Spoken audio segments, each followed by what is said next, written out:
Today, I'll be talking about Sharecropper by Elizabeth Catlett.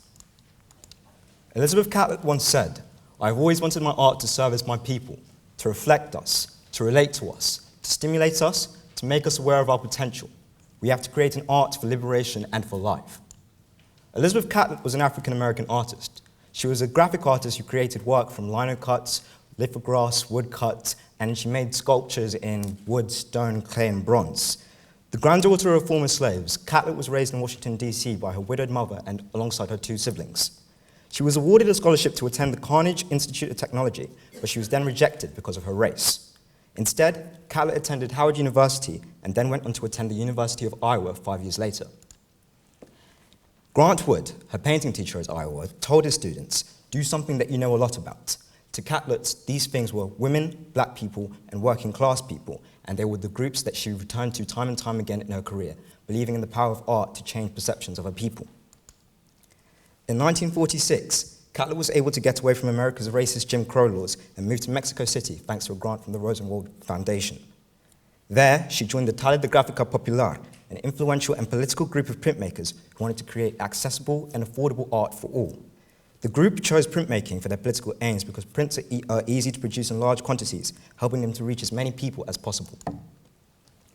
Whilst with the group, Catlett produced this print, Sharecropper. Sharecropper is a colored lino cut print on Japanese cream paper.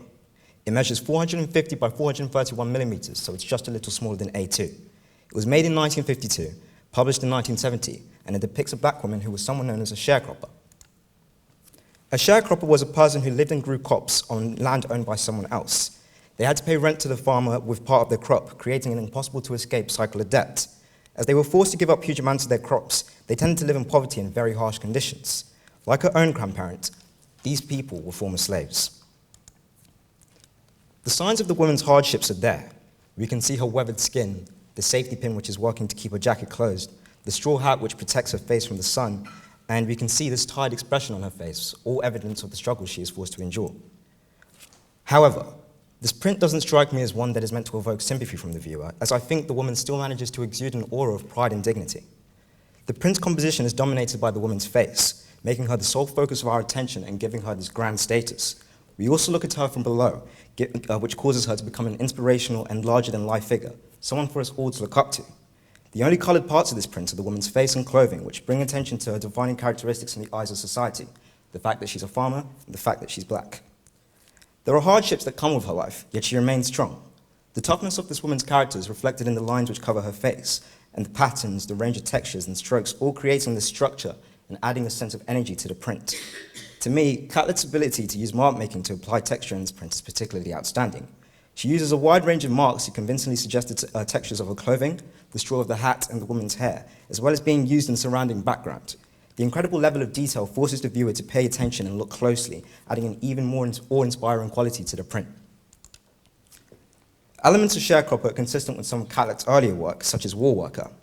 The painting made in 1943 measures 23.5 centimeters by 28.57 centimeters. Most of Elizabeth Catlett's paintings from the 1940s were small due to her having to balance her art career with her job as a teacher.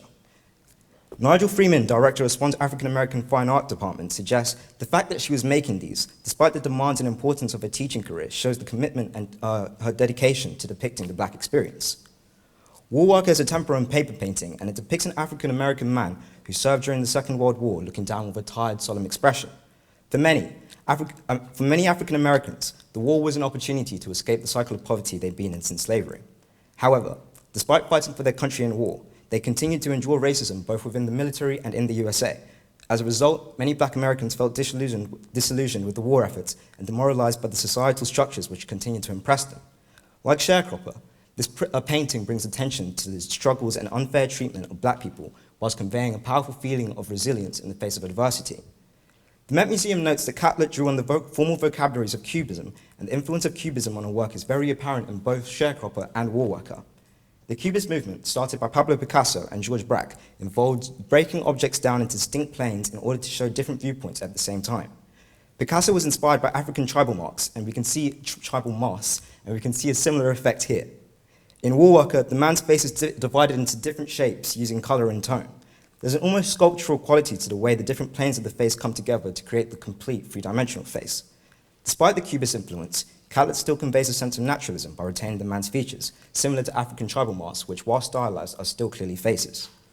While Sharecropper uses this to a lesser extent, if we look at the woman's eyes and nose, we can see this sort of angular shape and line. Interestingly, unlike in Sharecropper, in Woolworker, our viewpoint is level with the man's face, creating a feeling of intimacy between us and the man in the painting. In a way, it feels as if the man is too shy or ashamed to look us in the eye, and it causes us to ask ourselves why.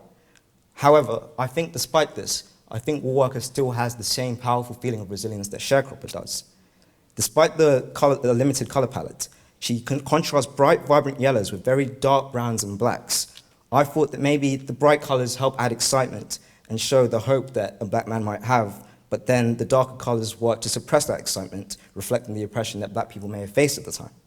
The dark tones and dark background could reflect the struggles of this worker, whilst the light around his face, which almost works as a sort of halo, could show the hope that he's clinging onto and would have helped working class people get through their days.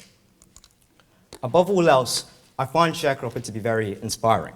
Catlett once said that she wanted to present black people in their beauty and dignity for ourselves and others to understand and enjoy, an aim which I think she accomplishes here.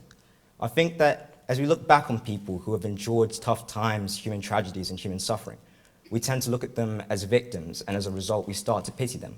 But as a result, we start to reduce them to the things that they endured and the atrocities which were committed against them, rather than for who they truly were.